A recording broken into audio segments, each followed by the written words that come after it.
चुकती आई चिड़िया, दान का दाना लाई चिड़िया, मोर भी आया, बंदर भी आया, भालू भी आया, कौवा भी आया, काऊ काऊ। चिचू करती आई चिड़िया, दान का दाना लाई चिड़िया, मोर भी आया, बंदर भी आया, भालू भी आया, चीता भी आया। किसकी स्टोरी है? चिड़िया की। चू चू चू चू। एक बहुत प्यारी सी छोटी सी चिड़िया थी और वो चू चू चू चू चू चू चू करके सारी जंगल में घूमती थी और उसके उससे भी छोटे छोटे बेबीज थे और वो उनके लिए दाना लेके आती थी, उनके मुंह में डालती थी और रोज उनको खिलाती थी और वो छोटा छोटा मुंह खोलते थे और दाना खाते थे अपनी मम्मा के से पीठ से। तो एक बार एक बहुत तूफान का मौसम हो गया, है ना? It was going to rain and thunder and storm were about to approach. So the birdie thought कि मेरा तो ये घोंसला गिर जाएगा, क्योंकि जिस जगह वो घोंसला था वहां तूफान बहुत डायरेक्ट आ रहा था, तो वहां गिरने का बहुत चांस था। तो वो एक पेड़ के पास गई, दूसरे पेड़ के पास गई, तीसरे पेड़ के पास गई। बड़े बड़े बड़े बड़े पेड़ों में उसने देखा कि यहाँ तो अच्छी जगह है जहां मैं अपना घोंसला रख सकती हूँ। तो मैं इनसे पूछती हूँ, मुझे अपना घोंसला रखने दो, फिर तूफान आएगा तो मेरे बेबीज ठीक रहेंगे, वो गिरेंगे नहीं। तो एक पेड़ के पास गई तो वो पेड़ जो था उसने जवाब ही नहीं दिया, तो वो फिर चुप होके वापस आ गई।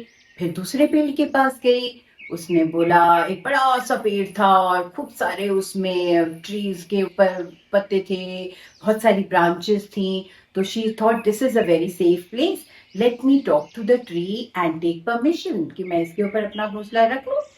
तो उसने पूछा उस पेड़ से कि पेड़ भैया, मेरे छोटे छोटे से बहुत प्यारे प्यारे से बेबीज हैं, बर्डीज, उनको मैंने जो मेरा नेस्ट है ना उसमें रखा हुआ है, पर जहां भी मैंने रखा है वो सेफ नहीं है जगह, वहां जैसे ही आंधी आएगी वो गिर जाएगा और मेरे छोटे छोटे बेबीज जो है वो मर जाएंगे। मैं आपके ब्रांच पे रख लूं क्या अपना वो घोंसला लाके? तो श्री ने बोला, नो, कोई No. भी इस ब्रांच पे नहीं No. आएगा, ये मेरी ब्रांचेस हैं बड़ी बड़ी, मैं किसी को नहीं आने दूंगा। तो उसे बहुत बुरा लगा कि इतनी सारी ब्रांचेस हैं, एक ब्रांच में मुझे आने देता तो कितना अच्छा होता, पर फिर क्या करती, उसने तो मना कर दिया था। तो उसने क्या सोचा कि मैं जाके दूसरी ट्री के पास पूछती हूँ। तो वो दूसरी ट्री के पास गई, वहां पे दूसरा ट्री था, छोटा था, ब्रांचेस भी बहुत थोड़ी थी, लंबा था। तो उसने सोचा कि इस ट्री को पूछूं मैं कि मेरे बेबीज को यहाँ रख लूं, नेक्स्ट को। So she went to that tree and she asked, पेड़ भैया, आपके ब्रांचेस के ऊपर मैं रख लूं अपना घोंसला, क्योंकि जहां मेरे बच्चे हैं वो जगह ठीक नहीं है, वहां आंधी आएगी तो वो गिर जाएगा घोंसला और बच्चे गिर जाएंगे और मर जाएंगे। तो उसने बोला, ट्री ने, हाँ, मैं परमिशन देता हूँ, आओ, और मेरे जो फ्रूट्स हैं ये भी तुम खा सकते हो, अपने बच्चों को भी दे सकते हो, आज लेके आओ अपना घोंसला। तो बहुत खुश हुई, वो चू चू चू चू करते करते कहाँ चली गई, वापस अपने घोंसले में। और घोंसला धीरे धीरे धीरे करके एक एक तिनका उठा के दूसरे पेड़ पे रखा। फिर न्यू हाउस बन गया उसका, न्यू नेस्ट बना के उसमें छोटे छोटे रखे उसने अपने बेबीज। और फिर जाकर वहां पे वो सेटल हो गई कि अब अगर तूफान आएगा तो अब मेरे बेबीज को कुछ नहीं होगा। जो बड़ा ट्री था ना, एक दिन उड़ते उड़ते उसके पास गई तो क्या देखा, एक बहुत बड़ा स्नेक चढ़ा हुआ है उसके ऊपर। किसके ऊपर? वो जो बड़ी वाली ट्री जिसके ऊपर वो अपना नेस्ट रखना चाह रही थी। तो वो डर गई, उसने सोचा, oh my goodness, if I had kept my babies here, the snake would have eaten all my babies. तो शी गॉट सो स्कैर्ड। जैसे ही स्नेक नीचे उतरा पेड़ से और दूर गया, वो देखती रही।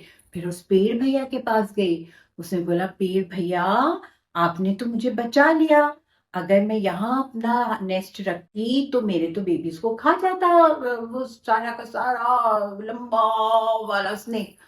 तो वो ट्री हंसने लग गया। वो बोला, हाँ बहन, मैंने इसीलिए मना किया था तुम्हें कि यहाँ तुम मत रखो अपने बेबीज को, पर तुम्हें मैंने बताया नहीं क्योंकि तुम डर जाती, इसीलिए मैंने सोचा तुम दूसरे ट्री के पास जाओ। तो वो बहुत अच्छी सुन के खुश हुई और उसने बोला, थैंक यू बड़े भैया, तुम मेरे ट्री बड़े भैया हो, तुमने आज मुझे भी बचाया और मेरे बेबीज को भी बचाया। And the story's moral is, do not जज the book by its cover. अगर उसने मना किया ट्री ने, तो किसके लिए मना किया? उसके बेबीज को बचाने के लिए। So time to go to sleep. Nini time. चल